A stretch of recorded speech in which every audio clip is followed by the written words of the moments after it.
नमस्कार, मैं हूं अर्चना। आप देख रहे हैं स्टार भारत न्यूज। वक्त हो गया है न्यूज बुलेटिन का। बात करते हैं पहली खबर की तरफ। जगन्नाथ रथ यात्रा 2024 आस्था और भक्ति का पर्व।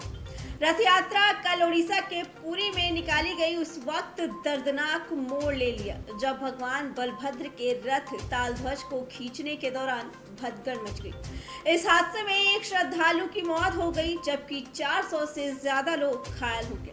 घायलों में कईयों की हालत गंभीर बताई जा रही है। भगदड़ में 2 पुलिसकर्मी भी घायल हुए हैं। इसमें से एक पुलिसकर्मी के कर्मचारी का पैर टूटने की खबर सामने आई है। हादसे के बाद मौके पर चीख पुकार मच गई। घायलों को पुरी के जिला अस्पताल में पहुंचाया गया जहां इलाज चल रहा है। घटना की सूचना मिलते ही स्वास्थ्य मंत्री मुकेश महालिंग अस्पताल पहुंचे और घायलों का हालचाल जाना। पुरी जगन्नाथ धाम रथ यात्रा के दौरान प्रभु बलभद्र जी के रथ खींचने के दौरान एक भक्त की मृत्यु और भगदड़ को लेकर ओडिशा के मुख्यमंत्री मोहन चरण मांझी ने दुख प्रकट किया है। इसके साथ ही मुख्यमंत्री ने मृतक के परिवार को 4 लाख रुपए की सहायता राशि और घायलों का मुफ्त इलाज करने का निर्देश दिया है। आपको बता दें, पुरी में कल रथ यात्रा का उत्सव अपने चरम पर था। लाखों श्रद्धालु भगवान जगन्नाथ, बलभद्र और देवी सुभद्रा के दर्शन के लिए उमड़े थे। दोपहर करीब 5:20 पे पुरी के शंकराचार्य स्वामी निश्चलानंद सरस्वती ने रथों की पूजा अर्चना की और छेरा पहरा रस्म अदा की। इसके बाद जैसे ही भगवान बलभद्र के रथ तालध्वज को खींचने की प्रक्रिया शुरू हुई, भीड़ बेकाबू हो गई। देखते ही देखते वहां भगदड़ मच गई। लोग इधर उधर भागने लगे और एक दूसरे पर गिरने लगे। भगदड़ इतनी ज्यादा थी कि लोगों को संभलने का मौका ही नहीं मिला। घायलों को पुरी के अस्पताल पहुंचाया गया। अस्पताल में जिंदगी और मौत से जूझ रहे लोगों को देखकर हर किसी का दिल दहल गया। डॉक्टरों की टीम घायलों के इलाज में जुट गई। कई घायलों को ऑक्सीजन पर रखा गया। इस हादसे में मारे गए श्रद्धालु की पहचान नहीं हो पाई है। पुलिस उनके परिजनों का पता लगाने की कोशिश कर रही है। प्रारंभिक जानकारी के अनुसार आपको बता दें, मृतक श्रद्धालु ओडिशा से बाहर का रहने वाला है। इस हादसे पर दुख जताते हुए स्वास्थ्य मंत्री मुकेश महालिंग ने कहा कि घायलों को हर संभव मदद मुहैया कराई जाएगी। उन्होंने अधिकारियों को हादसे की जांच के आदेश भी दिए हैं।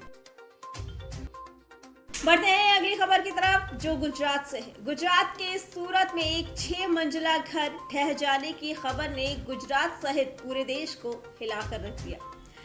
कल दोपहर 6 बजे शनिवार दोपहर 6 मंजिला आवासीय इमारत ढह जाने के बाद मलबे से रात में 6 और शव बरामद किए गए, जिससे इस हादसे में जान गंवाने वालों की संख्या बढ़कर 7 हो गई है। चलिए आपको बताते हुए उस रात क्या हुआ, चारों तरफ कैसे चीख पुकार मच गई। यह हादसा शनिवार दोपहर तकरीबन 3 बजे का है। अब तक 7 शवों को मलबे से निकाला जा चुका है।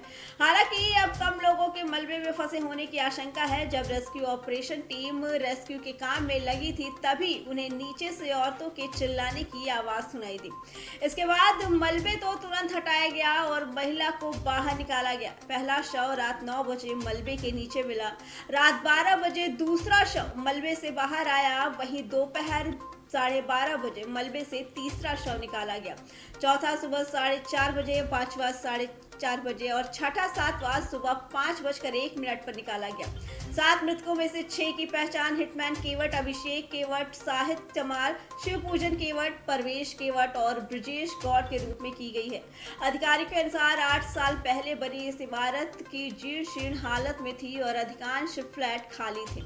इमारत के गिरने के बाद चीख पुकार मच गई। आसपास के लोग मदद के लिए तुरंत दौड़े। घटना के समय कई लोग काम कर रहे थे और कई घरों में सो रहे थे। ज्यादातर घरों में सोने वाले लोग ही मलबे में फंस गए। कई रिपोर्ट्स की माने तो ये दावा किया गया है कि इमारत काफी जर्जर हो गई थी और लोग रिस्क लेकर वहां रह रहे थे। बढ़ते हैं अगली खबर की तरफ। जम्मू कश्मीर के अनंतनाग में आतंकवादियों का सामना करते शहीद हुए हरियाणा में पानीपत के रहने वाले मेजर आशीष धौचक के मां बाप आज धक्के खाने को मजबूर हैं। साल 2023 में बेटे की शहादत के बाद उनकी बहू भी बेटे की गाड़ी, जेवर और नकदी लेकर जा चुकी है। यहाँ तक बहू ने आधे घर में ताला भी लगा दिया। अब शहीद के बुजुर्ग मां बाप ने मुख्यमंत्री नायब सिंह सैनी से मदद की गुहार लगाई है। बहू की बेरुखी से तंग आ चुके शहीद के पिता ने अब बहू के लिए सरकारी नौकरी का विरोध किया। उन्होंने आग्रह किया कि हो सके तो वो नौकरी उनकी बेटी को दे दी जाए, जिससे कि उनका बुढ़ापा आराम से कट सके। मुख्यमंत्री नायब सिंह सैनी के कार्यक्रम में पहुंचे शहीद की मां कमला देवी ने कहा कि सितंबर 2023 में जब उनका बेटा शहीद हुआ था, उस समय पूरा देश उनके साथ था। उस समय उनका बेटा पूरे देश का बेटा था, लेकिन 1 साल भी नहीं बीते और लोग उनके बेटे को भूल गए। यहाँ तक कि उनकी पुत्र वधू ने भी उन्हें धोखा दिया। कमला देवी ने कहा कि उनकी बहू आधे घर में ताला लगाकर यहाँ से चली गई। जाते जाते वो उनके बेटे की कार, 30 तोला सोना समेत अन्य कीमती सामान भी अपने साथ लेकर चली गई। कमला देवी ने कहा कि इसका भी उन्हें मलाल नहीं, लेकिन दुख इस बात का है कि वो उनकी पोती से भी उन्हें बात नहीं करने देती। बुजुर्ग महिला ने सीएम नायब सिंह से मिलकर बेटे की शहादत के बाद बहू को मिलने वाली सरकारी नौकरी का भी विरोध किया। उन्होंने कहा कि नौकरी यदि बहू को मिलेगी तो उन्हें बुढ़ापे में सार संभालने वाला कोई भी नहीं रहेगा। उन्होंने ये नौकरी अपनी बेटी को दिलाने की गुहार लगाई है। कहा कि यदि बेटी को नौकरी मिल जाती है तो उनकी देखरेख करती रहेगी। कमला देवी ने सीएम को बताया कि उनका बहू आशीष की 13वीं के बाद से ही घर से चली गई थी।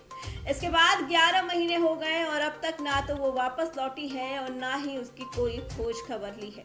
ऐसे हालात में जैसे तैसे बुजुर्ग दंपत्ति का गुजारा पेंशन के सहारे चल रहा है। उनकी गुहार सुनकर राज्य के पंचायत और सहकारिता मंत्री महिपाल ढांडा ने भी समर्थन किया है। उन्होंने खुद भी सीएम के शहीद मेजर की पत्नी को नौकरी न दिए जाने की सिफारिश की है। बढ़ते हैं अगली खबर की तरफ। उत्तर प्रदेश के कई जिलों में भारी बारिश हो रही है। कई जिलों में भारी बारिश के कारण जल जमाव की स्थिति बन गई है। पीलीभीत में भी भारी बारिश के बाद शारदा नदी में बाढ़ आ गई। बारिश और बाढ़ के बाद नई रेल लाइन की पुलिस ही बह गई है।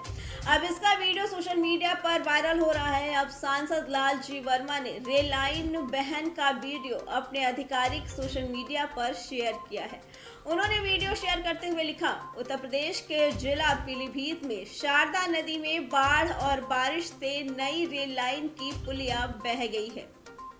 फिलहाल ट्रेनों का संचालन कर दिया गया है। बरसात के मौसम में नदियों में बाढ़ आना निश्चित होता है, फिर भी सरकार के द्वारा पहले से इस पर ध्यान नहीं दिया जाता और ना ही इसके लिए कोई तैयारी की जाती है। उत्तर प्रदेश में बाढ़ की आशंकाओं को देखते हुए इससे निपटने के लिए व्यापक स्तर पर तैयारियां पूरी कर ली गई। सीएम योगी आदित्यनाथ के निर्देशन पर बाढ़ से निपटने और जनहानि धनहानि को न्यूनतम करने के लिए 24 अति संवेदनशील और 16 संवेदनशील इलाकों में बाढ़ चौकियों की स्थापना की गई है, जहां पर एनडीआरएफ और एसडीआरएफ और पीएससी की टुकड़ियों को तैनात किया गया है। इसके अलावा बाढ़ प्रभावित क्षेत्रों के लोगों को राहत देने के लिए 40 जिलों में से 39 जिलों में खाद्यान्न टेंडर प्रक्रिया पूरी कर ली गई है।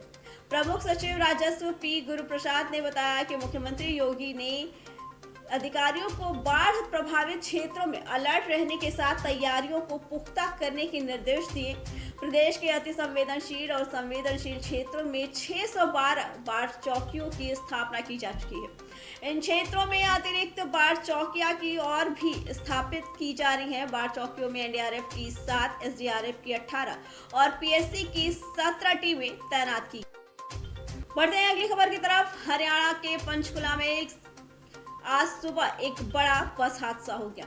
एक तेज रफ्तार रोडवेज बस नियंत्रण खोने से पलट गई और इस हादसे में 40 से ज्यादा स्कूली बच्चे घायल हो गए। वहीं एक महिला भी गंभीर रूप से घायल है। सभी चोटिल लोगों को पिंजौर के अस्पताल और पंचकुला के सेक्टर 6 नागरिक अस्पताल में भर्ती कराया गया है, जहां सबका इलाज चल रहा है। वहीं महिला की हालत को गंभीर देखते हुए उसे चंडीगढ़ पीजीआई रेफर किया गया है। हादसा पिंजौर के नौल्टा गांव के पास हुआ। जानकारी मिल रही कि इस सड़क हादसे की बड़ी वजह ड्राइवर द्वारा लापरवाही से हाई स्पीड में बस चलाना है। वहीं ये भी बताया जा रहा है कि ज्यादा सवारियां भरी होने से बस ओवरलोडेड थी। इसके अलावा सड़कों की खस्ता हाल भी इस हादसे की एक बड़ी वजह बताई जा रही है। पिंजौर बस हादसे का संज्ञान लेते हुए हरियाणा की नायब सिंह सैनी सरकार एक्शन में आ गई है। हरियाणा सरकार ने बस के ड्राइवर यशपाल और कंडक्टर संजीव कुमार को सस्पेंड कर दिया है। आपको बता दें, पंचकुला बस हादसे में पंचकुला उपायुक्त डॉक्टर यश गर्ग ने बताया, बस में काफी मात्रा में सवारियां सवार थी, जिसमें से कई स्कूली बच्चे थे। बस पलटने के कारण क्या है, उसकी जांच फिलहाल की जा रही है। हमारा मुख्य उद्देश्य राहत बचाव है। सभी बच्चे सामान्य हैं, किसी बच्चे को गंभीर चोट नहीं आई। 4 वयस्क घायल भी हुए हैं और उन्हें यहाँ लाया गया है, जिसमें से एक 60 वर्षीय महिला है। घायल महिला को इलाज के लिए चंडीगढ़ रेफर कर दिया गया है। आपको बता दें, एक मरीज को आईसीयू में शिफ्ट किया गया है। इसके अतिरिक्त तो जितने भी अन्य लोग घायल हैं, उन्हें सामान्य चोटें ही आई हैं। फिलहाल इस बुलेटिन में इतना ही। बाकी खबरों के लिए देखते रहे स्टार भारत न्यूज।